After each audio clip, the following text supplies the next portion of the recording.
말씀의 제목은 회개할 수 있는 은혜입니다. 회개할 수 있는 은혜라는 제목으로 말씀 잠시 나누도록 하겠습니다.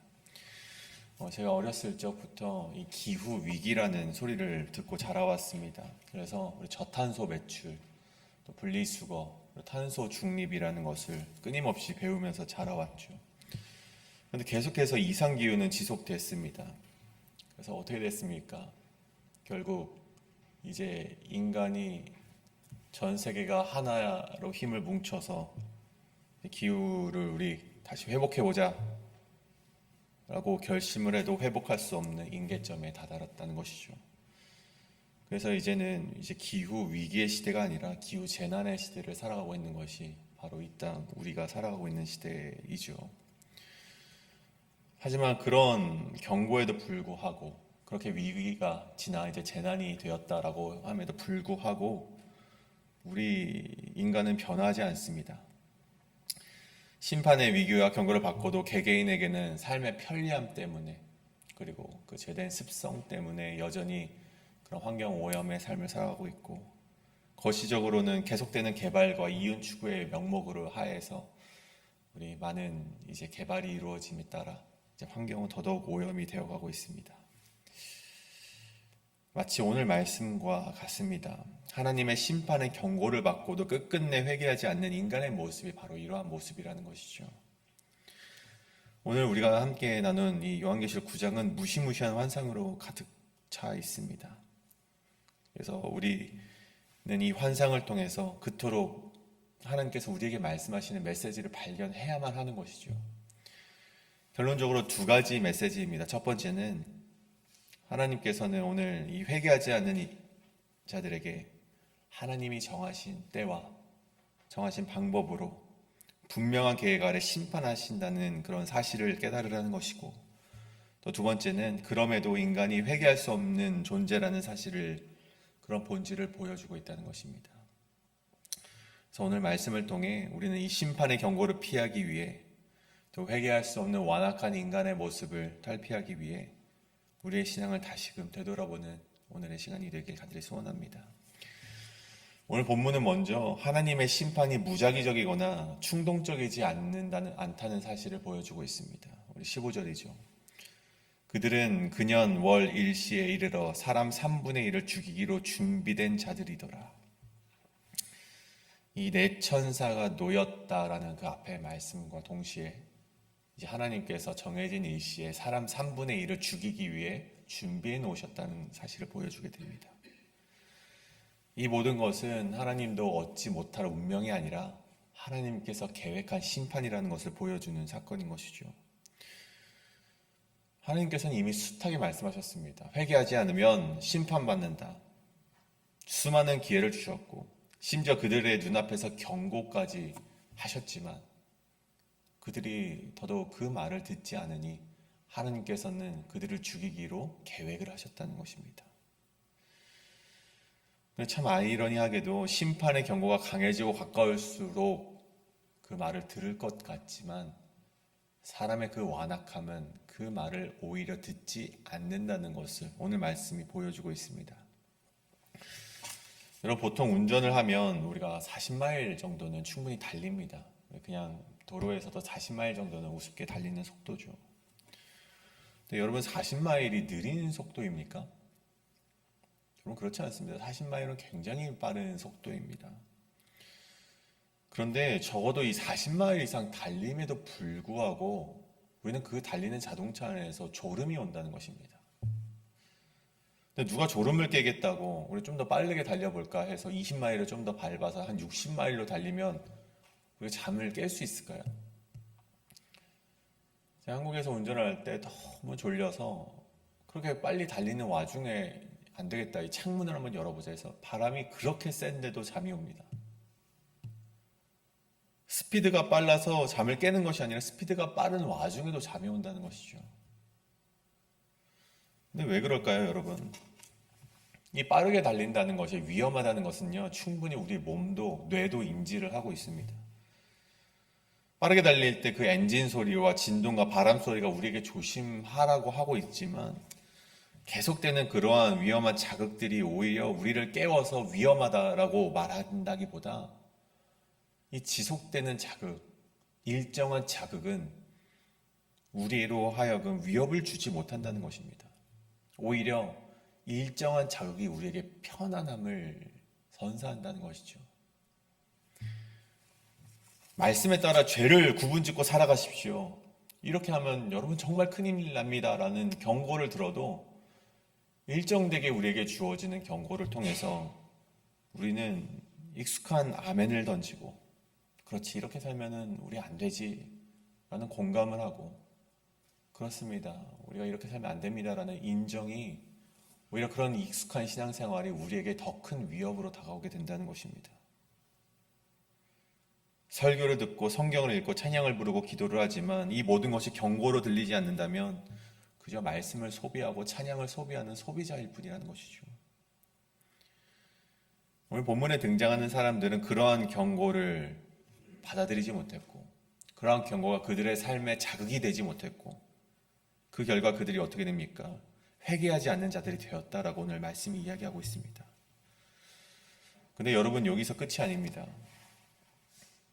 인간이 얼마나 이 완악한 존재인지를 보여주는 구절이 오늘 이 본문인데 인간은 이 심판에 임할수록 더더욱 경고가 심해질수록 회개하는 인생이 아니라 자기 우상을 더 단단하게 붙들어매는 모습을 보이고 있다는 것을 하나님이 자신의 입을 통해서 우리에게 말씀해주고 있다는 것이죠. 17절 보십시오. 이 같은 환상 가운데 그 말들과 그 위에 탄 자들을 보니 불빛과 자줏빛과 유황빛과 호심경이 있고 또 말들의 머리는 사자머리 같고 그 입에서는 불과 연기와 유황이 나오더라. 여러분 환상이 굉장히 구체적으로 나옵니다. 오늘 보십시오. 이 사자의 머리 같다라는 것은 이 심판을 위해 하나님께서 보내신 천사들이 얼마나 포악한지에 대한 이 묘사를 해놓는 것이고 입에서 나오는 불과 연기와 유황은 여러분 우리가 숱하게 성경에서 보는 심판의 도구들 아니겠습니까? 이 소돔과 고모라를 치실 때 보여주셨던 심판의 도구가 바로 이러한 것들이죠. 그렇게 하나님의 진노가 회개하지 않는 자들을 향해서 뻗어 있음에도 불구하고 그들의 자세가 어떻습니까? 20절 보십시오.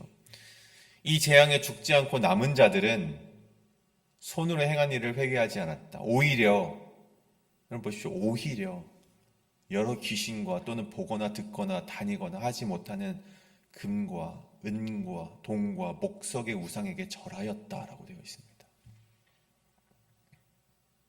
경고도 있고 재앙도 있고 재난도 있고 그 삶에서 실질적으로 내 주변의 사람들이 죽어나감에도 불구하고 사람들이 회개를 하지 않는다는 것이죠. 여러분 이것이 오늘날 이 말세를 살아가는 우리가 겪는 일이라는 것입니다. 말세란 무엇입니까? 예수님이 한번 이미 오셨고 다시 오실 때까지의 그 기간을 말세라고 하지 않습니까?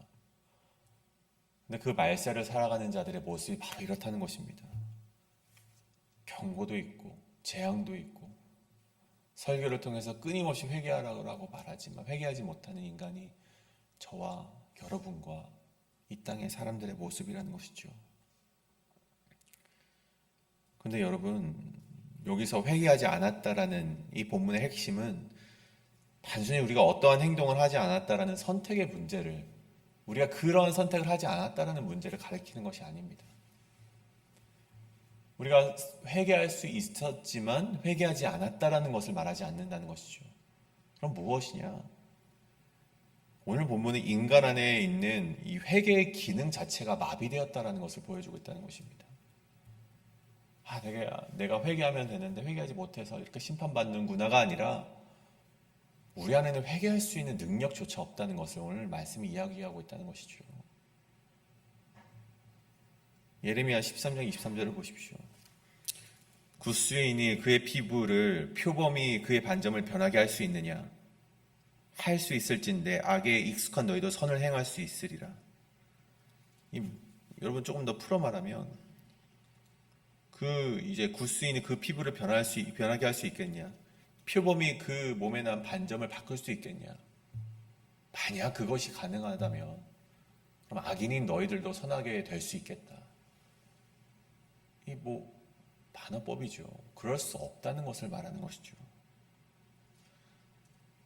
인간의 감정의 수준에서 오늘은 회개할 법한데 오늘 좀 마음이 은혜가 있으니까 회개 좀 해볼까가 해서 그렇게 회개가 되는 것이 아니라 그런 단순히 감정 수준에서 이루어지는 그런 터닝의 포인트가 그런 회개라는 것이 아니라 타락한 인간에게는 결코 불가능한 영역이 바로 회개라는 것입니다. 로마서의 말씀에 의인은 없나니 하나도 없고 하나님을 찾는 자 또한 없다라고 말했듯 인간은 회개할 수 있는 능력조차 상실했다는 것인데 하나님께서는 그들에게 한 가지 은혜를 내려주셨죠. 바로 예수 그리스도라는 주님의 이 하나님의 보좌로 나아갈 수 있게 하는 유일한 통로라는 예수 그리스도를 보내주셨다는 것입니다. 회개할 수 없는 인생이지만 예수 그리스도라는 그 피를 말미암아 우리가 하나님께로 나아갈 수 있는 힘을 얻었다는 것이 바로 우리에게 주어진 은혜 아니겠습니까? 그래서 타락한 인간이 회개하기 위해 붙잡아야 되는 것은 아주 분명합니다. 단순하죠. 예수 그리스도의 피를 붙잡으면 되는 것인데 오늘 말씀에 그럼에도 불구하고 인간이 붙잡은 것이 무엇입니까? 그렇게 재앙을 내렸음에도 움직이지도 못하는 금과 은과 돈과 목석과 우상에게 절했다라고 말하지 않습니까? 그럼 오늘날 우리의 인생도 마찬가지죠. 삶이 흔들리고 고난이 찾아오면 사람들이 예수님께로 나아갑니까? 전 그렇지 않다라고 봅니다. 우리 그리스도인들마저도 전화기를 붙잡고 우리에게 도움을 줄 수 있는 자들을 물색하는 것이 우리의 인생 아니겠습니까? 그뿐만이 아니죠. 제가 미국에서는 잘 모르겠습니다만 한국에서는 우리 그리스도인들이 점집에서 점을 보는 게 아주 흔한 일이 되어버렸습니다. 그거 한번 봐서 어떻다고 요즘 다 봐라고 하면서 여러분 젊은이들은 타로라는 점집을 가고 우리 어르신들은 무당에 가는 것이 그렇게 어려운 일이 아니게 되었습니다.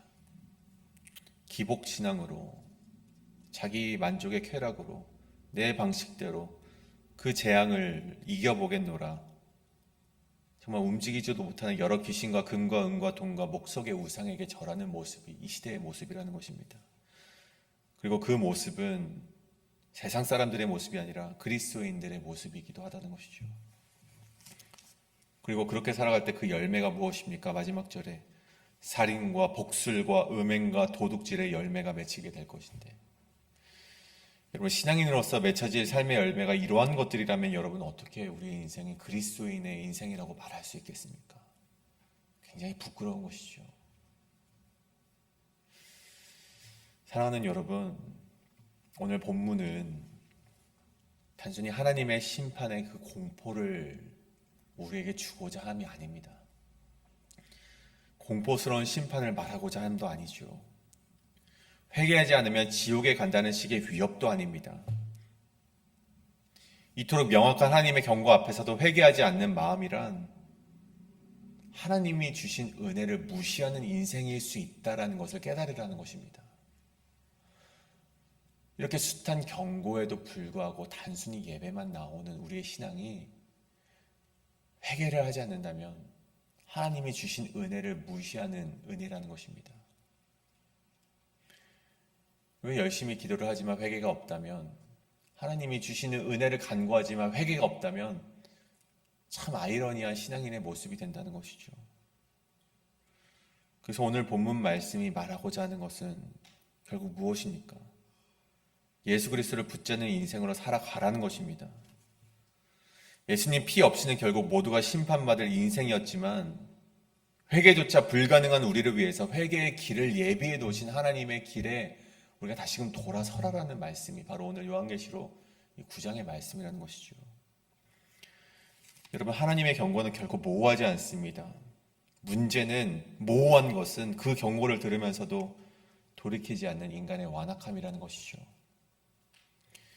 심판이 가까워져도 오히려 우상을 더 단단히 붙드는 그것이 내 모습은 아닌가, 오늘 우리가 기도하는 가운데 한번 되돌아보길 원합니다. 여러분, 회개는 결심이 아닙니다. 회개는 하나님이 주신 은혜라는 것을 기억하시길 바랍니다. 내가 오늘 회개하지 않는다면 내일 하면 되지가 아니라 하나님의 은혜를 무시한 자가 된다는 것을 기억하시길 바랍니다. 주님의 피 없이 단 한 사람도 살 수 없습니다. 오늘 우리 이 말씀 앞에 주님께서 은혜로 주신 회개기를 붙드는 저와 여러분이 되셔서 오늘 이 회개라는 하나님이 주신 기회를 반드시 쟁취해내시고 그 회개 앞에 하나님 앞에 나아가실 수 있는 여러분의 인생 되시길 간절히 소원합니다. 오늘 이 말씀에 따라서 이 시간 우리 함께 기도하며 나아가도록 하겠습니다. 기도하겠습니다.